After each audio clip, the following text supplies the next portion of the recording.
Okay, Erev Tov everyone. Until now we've been really speaking about Reuven saw Shimon do something wrong to Levi, and if 7 conditions are fulfilled, we can consider it to be leto'elet. That means Reuven can speak over the Lashon Hara. It's not really Lashon Hara, because he's allowed to say it, as long as those 7 conditions are fulfilled. Today, we're going to look at what happens if Reuven himself is the victim. I mean, he was the guy who was screwed over by Levi, or by Shimon, let's say, and now does that law still apply? So what we're saying now is as follows. We're in Klal Yud Halacha Yud Aleph. Uma me'od yesh lizaher. Reuven has to be extremely careful. Shelo lehatir le'atzmo lesaper la'acherim. Not to permit himself to tell others how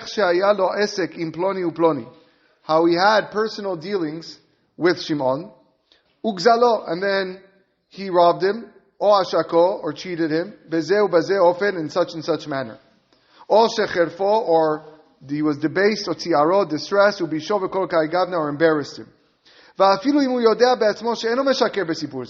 Even if Reuven knows he's not lying when he's saying over what Shimon did to him. He's not exaggerating whatsoever in his recounting of the story. Nevertheless, even if all the conditions that we've been mentioning till now are satisfied, he still cannot reveal and report what Shimon did and how he mistreated him. Why is this so? Because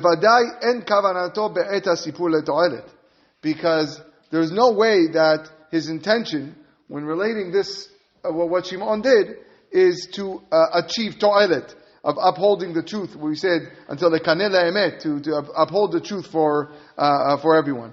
Why is that the case? It's not to publicize his corruption, in order that people should learn to stay away from him, or to other people to avoid following in their ways, or that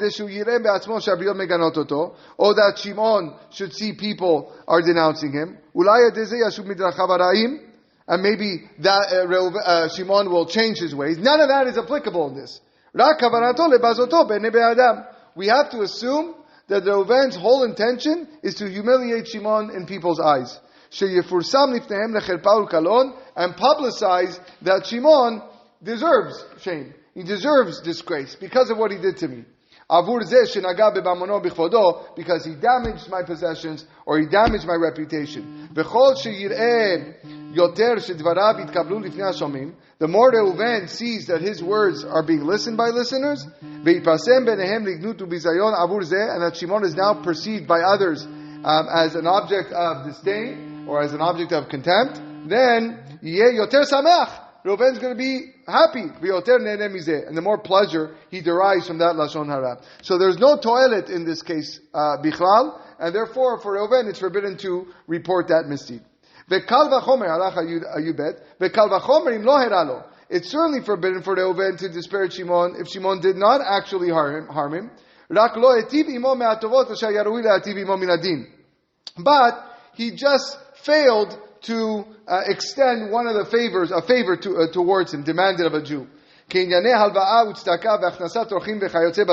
For example, if Shimon refused Reuven of a loan, or charity, or hachnasat orchim, hospitality. If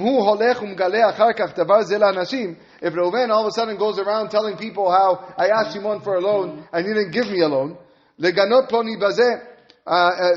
it's disparaging Shimon for this. Lashon hara gmura min adin. This is halachically full-fledged lashon hara. K'mo shekatabnu le bichlal hey sif aleph, like we explained in klal hey. Ve'over bazeh od kama lavin acherim. You would be violating many other commandments as well. Chutz isur lashon hara, besides the prohibition of lashon hara. There's a scenario over here. For no apparent reason, a woman refuses to allow a neighbor to use her guest room to house a relative for Shabbat. The woman is not permitted to publicize the woman's refusal, and neither is anyone else allowed to spread the word in an effort to pressure the woman to rectify her apparent lack of chesed. Okay? So that would be a scenario for that case. He says a lot of people stumble in this avera. We see very clearly. If a person is not received warmly in a particular city or in a particular place as he expected he was going to be received, when that guy now goes to another town, what does he say? The first thing he says is, when I was in the first city, you should have seen how they treated me horribly, like they didn't care about me. And then he's not afraid to speak about that, to publicly disgrace all the people in the first city, because they neglected to properly honor him. And that's mamash lashon hara.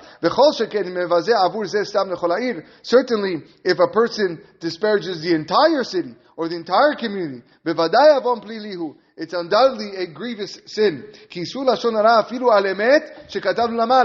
said, lashon hara is even when things are true. In fact, that is the definition. And that pertains even if one speaks against a single individual.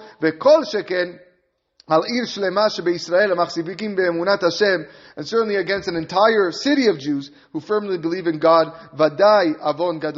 Certainly a grave sin indeed. There's a note over here that says, one may not make derogatory comments about a group of Jewish people, such as Ashkenazim, Sfaradim, Americans, Israelis, members of a certain shul or school, even without naming individuals.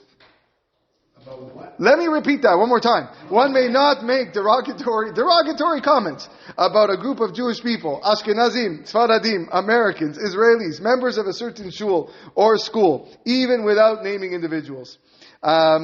Elsewhere, the Chafetz Chaim cites several statements of Chazal regarding the severity of speaking Lashon Hara about the Jewish people. Even great prophets such as Yeshayahu and Eliyahu Navi were punished and condemned for speaking negatively about Klal Yisrael. On the other hand, someone who speaks positively about Klal Yisrael and finds merit in their actions will be greatly rewarded. For example, Gidon merited that an angel be sent him from heaven, informed him that he would become a judge because he spoke favorably about Klal Yisrael. I think the Klal Yisrael is Klal Yisrael, everybody. No one's forcing to agree with their stance, right? But to speak negatively, and against them, okay, I disagree. I disagree with a lot of people. People disagree with me. Okay, I've said there. That's life. No two people will have the same views and outlooks and things that they do. Right? One second. There's going to be a caveat with that. That's a really big generality. If you're talking about a group of Jews who are like haters of the other Jews and they incite. Okay, so I don't know if I don't think he's referring to that. I think there's a lot of people that feel free to disparage we Sephardim, and to be honest, we Sephardim are sometimes no different than we'll speak negatively about our Ashkenazi brothers for no apparent reason. Okay, and then just whether it's true or it's not is irrelevant because it still falls under the category of Lashon Hara. And then it becomes more of a national thing. Oh, the Americans versus the Israelis. Right? I've spoken about Lashon Hara about Israelis. I think it was one of my drushes a few years back. There's one of the big problems that we have is that we're always, one of the sin of the spies was to speak about the residents of the land of Eretz Yisrael, even though they were not Jews at the time. But everybody comes back from Israel. They always have something negative to say about Israeli Jews, right? They're different. They grow up differently, and they've went through a lot more than we have here in Canada. And I understand that we as Canadians, certainly as Canadians, as the calm, passé type of people as Canadians are, very difficult for us to really understand and comprehend what is in the mind of an Israeli. Okay? But that doesn't give you the right to come back and trash their lives out, who they are and how they behave. And, at the end of the day, there's still Klal Yisrael, there's still Jews, and the fact that they're very upfront and they have chutzpah in a way, I'm saying that's their way. I'm not referring to chutzpah here as a negative term. That's in general what they have. Some say that's their key to the success, is the chutzpah that they have and the willingness to just be there in front of you, in your face, and tell you how it is.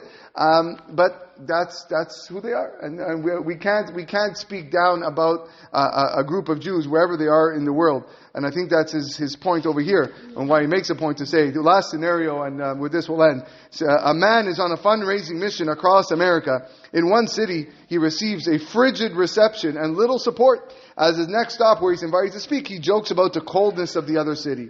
In doing so, he is disparaging an entire population of God-fearing Jews for failing to provide the expected level of help or show sufficient honor. This is Lashon Hara. And this can easily happen when you are in a wealthy community, around the world, a lot of wealthy communities, in the United States, and you can be flabbergasted with all the money that's pouring in, and the person who's collecting can say, this is great, unlike where I came from in this city, where that community, was very, very,